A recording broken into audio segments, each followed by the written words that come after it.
कड़ी धूप में बदन पर डंडों की बरसात, ये खाली आंखों में तड़प एक ही उम्मीद भरा सवाल कि कब मिलेगी आज़ादी, कब खाने मिलेगा अनाज और कब मिलेगा चैन से सोने के लिए अपने घरों में। इन बहुत तमाम सवाल आते थे आज़ादी के पहले की हमारे भारतीयों के मन में।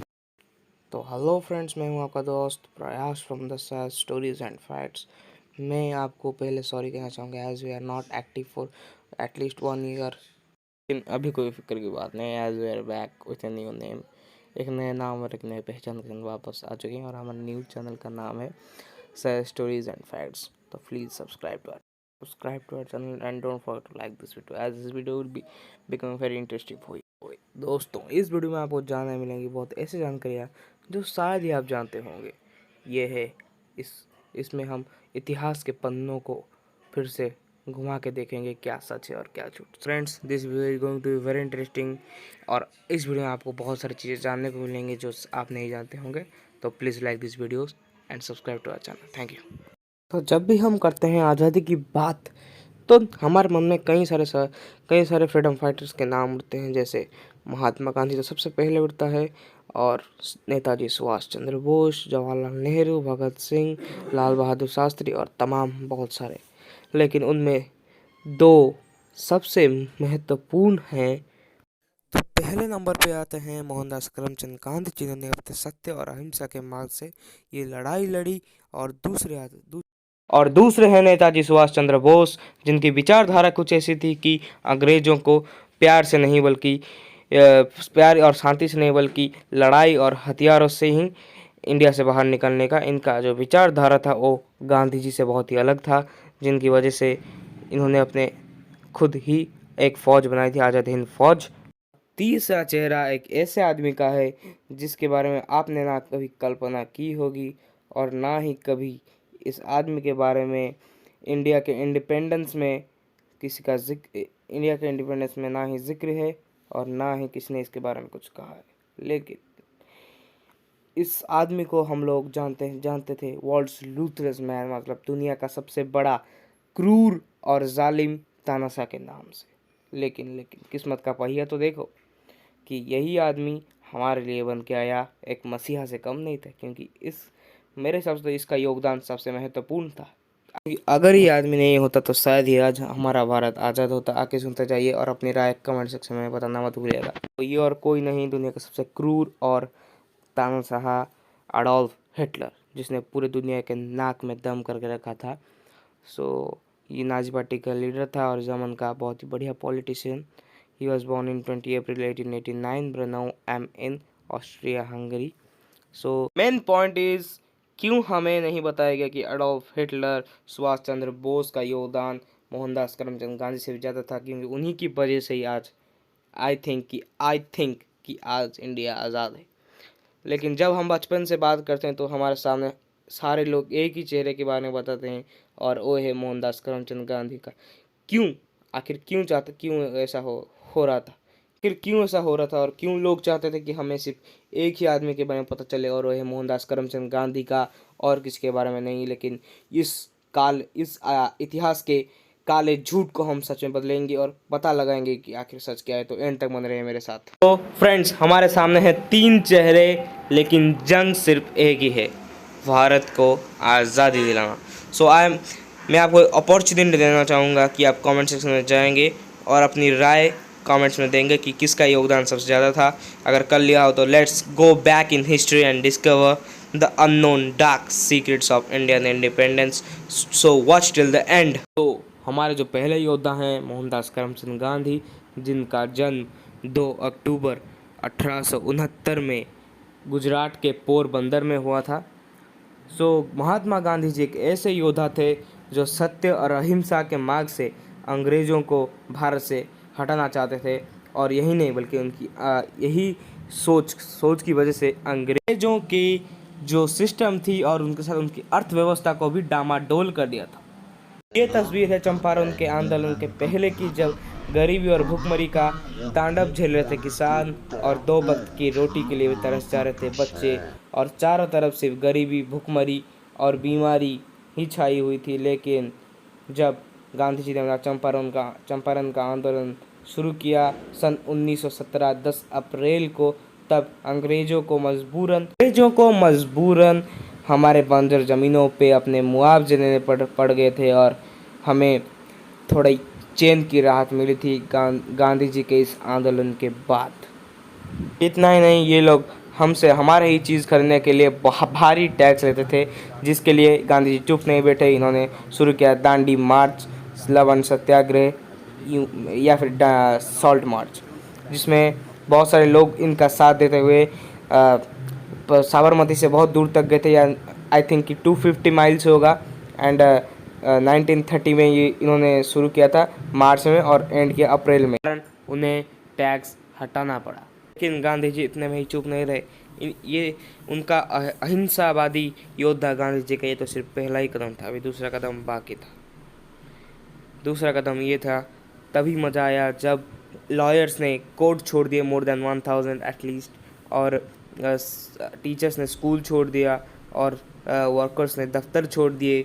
इससे अंग्रेज़ों का जो सिस्टम था वो थोड़ा डाउन हो गया एंड मोहनदास करमचंद गांधी ने फिर से इस आंदोलन को अंजाम दिया और बाद में इस आंदोलन का नाम दिया गया असहयोग आंदोलन, और इसे हम अंग्रेज़ में कह सकते हैं the non cooperation movement. It was a great movement I think, because Gandhi ji was a great leader. और देखते देखते इस मूवमेंट में 6 लाख से भी ज़्यादा लोग। लेकिन दोस्तों, इस चीज़ से बौखला के अंग्रेज़ों ने तांडव शुरू कर दिया, लोगों को बेरहमी से मारने लग गए, यहाँ तक कि बच्चे और औरतों को भी नहीं छोड़ा, सबको मारने लग गए, क्योंकि उनका जो आर्थिक व्यवस्था था वो भी डमाडोल हो गया और इससे बहुत बौखला के उन्होंने पीटना शुरू। आंदोलन की वजह से गांधी जी जैसे लीडर को भी जेल में डाल दिया गया और 6000 से भी ज़्यादा लोगों को मार दिया गया, औरतों और बच्चों को भी नहीं बख्शा अंग्रेज़ों ने। फाइनली उन्होंने ऐसे आंदोलन को यहीं पर दबा दिया गया।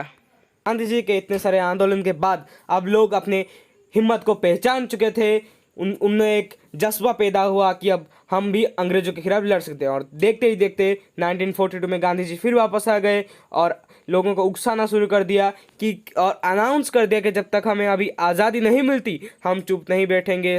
भारतीयों ने अंग्रेज़ों के खिलाफ आवाज़ उठाना शुरू कर दिया, जिससे उन्हें लगा कि उनका दिन अभी इस देश में ज़्यादा नहीं है और मौत के तांडव रच गए सड़कों पर। और देखते ही देखते सारे रोज़मर्रा के चीज़ों पर से टैक्स भी उठ गए और भारतीयों को भी लगने लगा कि हमें अभी आवाज़ उठानी होगी और हमारे एक थप्पड़ में अगर वो मरते हैं हमारा दूसरा गाल नहीं दिखाने होगा। एक अंग्रेजी लाठी का जवाब 10 भारतीय लाठी से देना पड़ेगा। इस समय उन्हें चाहिए था एक ऐसा योद्धा जो उन्हें हथियार दे, उन्हें लड़ने के लिए उकसाए, उन्हें सबसे ज़्यादा मदद करे। इन सब बेसहारों को राह दिखाने के लिए आ गए हमारे प्यारे नेताजी सुभाष चंद्र बोस। तुम मुझे खून दो, मैं तुम्हें आज़ादी दूंगा, जिनका जन्म सन 23 जनवरी सन 1897 में हुआ था कटक में। और वो एक ऐसे नेता थे जिन्होंने भारतीयों के मन में चिंगारी पैदा की भारत को आज़ाद करने के लिए। मज़ा तो तब आया जब इन्होंने विदेश में होते हुए भी भारत का साथ दिया और भारत में अपनी एक फ़ौज बनाई, आज़ाद हिंद फ़ौज, और अंडमान एंड निकोबार आइलैंड में अंग्रेज़ों के खिलाफ लड़ते हुए इन्होंने इस अंडमान निकोबार आइलैंड को आज़ाद भारत का पहला हिस्सा बनाया, और जिसके कारण इन्होंने ये साबित कर दिया कि भारत को आज़ाद हम दिला सकते हैं, और लोगों के मन में एक चिंगारी पैदा की कि भारत को आज़ाद दिलाना मुश्किल है लेकिन इम्पॉसिबल नहीं। उनके बाद में आ चुके थे और उन्होंने उनका साथ दिया। एक तरफ जब वो सारे लोगों को लड़ना सिखा रहे थे और दूसरी तरफ ही वो जाके दुनिया के सबसे बड़े रूथलेस मैन तानाशाह दरिंदे एडोल्फ हिटलर के साथ हाथ मिलाने लग गए और दोनों दोस्त भी बन गए। तो सवाल ये उठता है कि आखिर हिटलर के साथ मिलके हमारा क्या फ़ायदा होगा। सवाल सिंपल है। नेताजी ने ये चाल चली कि दुश्मन का दुश्मन अपना दोस्त, और इन्होंने ये सोचा कि वैसे भी तो जर्मनी वर्ल्ड वॉर 2 में ब्रिटेन के साथ लड़ ही रही थी, और ये दोनों बातचीत करने के बाद नेताजी ने ये कहा कि आप हमारे साथ मिलके ब्रिटेन के आर्थिक व्यवस्था और उनके सारे जो एयरबेस थे उन्हें ठपाठप कर दीजिए। लेकिन हिटलर ने ना यहाँ कहा था और ना कहा, इसने कहा था कि हम ब्रिटेन को दोनों तरफ से ऑपरेशन ब्लिट्ज के तहत उनके एयरबेस को उन्होंने पूरा ठपाठप कर दिया था, और जो उनका जो आर्थिक व्यवस्था था वो भी डामाडोल हो चुका था।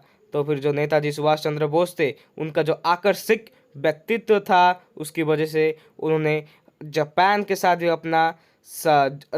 अपना संबंध बहुत ही बढ़िया कर लिया था। This is called Netaji Subhash Chandra Bose power. Japan के साथ इतना अच्छा संबंध बनाने के बाद जापान के प्रेसिडेंट तोजो ने उनका बहुत ही बढ़िया मदद किया। हमारे भारत का हथियार और पैसे जापान ही देता था। नहीं, इन्होंने बात करके तोजो से उनके जितने जो आर्मी थे पकड़ा गए थे उन्हें भी रिहा कर दिया, और जो ईस्ट एशिया के थे उन्हें भी रिहा कर दिया, और सारे आके मिल गए आज़ाद हिंद फौज में। तो आज़ाद हिंद फौज अभी बड़ी हो चुकी थी। फाइनली आज़ाद हिंद भारत का एक निर्माण हुआ। अंडमान एंड निकोबार आइलैंड में अंग्रेजों ने उन्हें अंडमान एंड निकोबार आइलैंड को नेताजी को दे दिया, और अंडमान एंड निकोबार आइलैंड पर पहली बार तिरंगा फहराया गया, और वो भी नेताजी के आज़ाद हिंद फौज के कारण आज़ाद भारत का पहला हिस्सा बना अंडमान एंड निकोबार आइलैंड। और नेताजी ने यहाँ पे तिरंगा फहराया और अपने आज़ाद हिंद भारत का निर्माण किया। He was a great leader और इतना ही नहीं, इन्होंने अभी लोगों का विश्वास जीत लिया था, और लोगों को ये लगने लगा कि एक ना एक दिन ये हमें पूरी भारत हम अपने हाथ में दे देंगे और पूरी भारत आज़ाद हो जाएगा। और इतना ही नहीं, उसके बाद इन्होंने वहाँ पे अपनी एक गवर्नमेंट बनाने के लिए प्लान किया, और ये प्लान सक्सेसफुल तब हुआ जब इसे 9 कंट्रियों ने मान्यता भी दी, और कुछ हैं Philippines, Italy, Germany etcetera etcetera. And उन्होंने वहाँ पे अपनी खुद की करेंसी बनाई, खुद का बैंक बनाया, और he was the prime minister of Andaman and Nicobar island. ये बहुत ही बड़ी बात है। हम लोगों ने पहली बार आज़ाद का स्वाद चखा। और ये देखिए आपके सामने आ रहा है उनका करेंसी जो था भारत का। इट वॉज वेरी गुड, और बैंक का नाम दिया गया Azad Hind bank. It was great. We are proud of like this type of leader. नहीं दोस्तों, इन्होंने जब इन सब की बात लोगों तक पहुंची और लोगों ने कहा कि हम भी इस फौज में भर्ती होना चाहते हैं, और लोगों को ये लगने लग गया कि एक ना एक दिन हम भी आज़ाद हो जाएंगे, क्योंकि उन्हें एक ऐसा लीडर मिल गया था जो ईंट का जवाब पत्थर से देना जानता था। और उन्हें ये लगने लगा कि उन्होंने वहाँ पे अपनी खुद की गवर्नमेंट, खुद की करेंसी बनाई दी थी, तो इससे लोगों का विश्वास, और अंग्रेजों के ऊपर हमला करने ही वाले थे।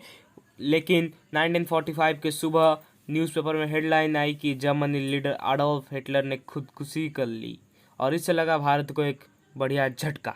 ये तो था सिर्फ पहला झटका। भी दूसरा झटका ये था कि उसी साल 6 अगस्त 1945 में जापान के हिरोशिमा नागासाकी शहर में न्यूक्लियर बॉम्बिंग हुआ था, जो अमेरिका ने उसके ऊपर छोड़ा था न्यूक्लियर बॉम्ब। जापान का आर्थिक व्यवस्था पूरा ठप हो गया। And coming back to India, Andaman Nicobar island पे नेताजी की आज़ाद हिंद फौज ने खुद को सरेंडर कर दिया, आत्मसमर्पण कर दिया, अपने 2 सबसे बड़े सार्थक खो देने के बाद, जो कि था एडोल्फ हिटलर और दूसरा था जापान, क्योंकि जापान हमको इकोनॉमी हेल्प कर रहा था और प्यार भी दे रहा था। और इसके बाद जब खुद आत्मसमर्पण करने के बाद फौज में सारे भारतीय आंदोलन करने लगे, और इस बात से नेताजी की एक बात तो सच माननी पड़ेगी, अगर आज़ादी की इच्छा हर भारतीय के मन में उठे तो भारत को आज़ाद होने से कोई नहीं रोक सकता। इस चीज़ से ब्रिटिशर्स भी जान चुके थे कि उनका समय अभी यहाँ पे ज़्यादा नहीं होने वाला, क्योंकि अब वो खुद के भारतीय सैनिकों पर विश्वास नहीं कर सकते। वो वर्ल्ड वॉर 2 में बर्बाद हो जाने के पास उनके पास मिलिट्री बैकअप्स नहीं थे, सोल्जर नहीं थे फाइटिंग के लिए, चारों तरफ नॉन कोऑपरेशन हो रहा था, और उनके पास हथियार भी नहीं थे लड़ने के लिए, और वहीं पे उनका जो सिस्टम था वो थोड़ा डाउन होने लग गया था, और इससे फ़ायदा हो रहा था भारत का। ये थी हमारी the unknown dark secrets of the Indian independence की कहानी। और ये सोचिए, अगर हिटलर जैसे लीडर, आप सिर्फ ये सोचिए कि अगर वर्ल्ड वॉर 2 के वक्त एडोल्फ हिटलर ने ब्रिटेन को कंगाल नहीं किया होता तो क्या आज भारत आज़ाद होता, और जर्मनी और जापान जैसे देशों की बिना मदद से क्या आज भारत आज़ाद होता। ये सिर्फ इसलिए हुआ कि ये दोनों देश दुश्मन थे, और दुश्मन का दुश्मन हमारा दोस्त, और उस समय ब्रिटेन अपने खुद के घरों को नहीं बचा पा रहा था और उसका भारत में उसकी पकड़ कमज़ोर होती जा रही थी। ये सब हुआ जापान और जर्मनी के हेल्प की मदद से। और साथ में गांधी जी और नेताजी के विचारधारा भले ही अलग हो, लेकिन उनका लक्ष्य सिर्फ एक ही था, भारत को आज़ादी दिलाना। सिर्फ उनका ही क्यों, सारे भारतीयों का लक्ष्य यही था कि भारत को आज़ादी दिलाना। और इससे ब्रिटिश का जो शक्ति में हमारा कॉन्फिडेंस हमारे साथ था, जिसके कारण हम आज़ाद हुए। और एक बात सोचने जैसी है कि 5,600 की आज़ाद हिंद की सेना क्या ब्रिटिशर्स के इतने बड़े सेना के साथ लड़ पाती?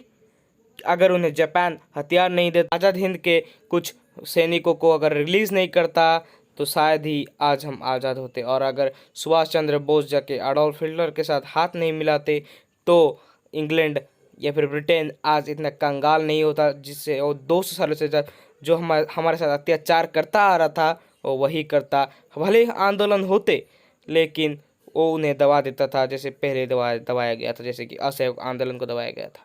गांधी जी का योगदान था, लेकिन उससे कुछ फ़ायदा नहीं हुआ। उसका आंदोलन से थोड़ा तो थम गया, लेकिन उसके बाद फिर से उन्होंने हमारे ऊपर अत्याचार शुरू कर दिया। पास्ट भले ही बहुत दर्दनाक था, बहुत लोगों ने मार खाई, जेल गए, लेकिन एट लास्ट तिरंगा फहराया ही गया और पूरे भारत में फहराया गया, सुख शान से फहराया गया। I will back with a new video, तब तक के लिए बाय बाय। जय हिंद, भारत माता की जय।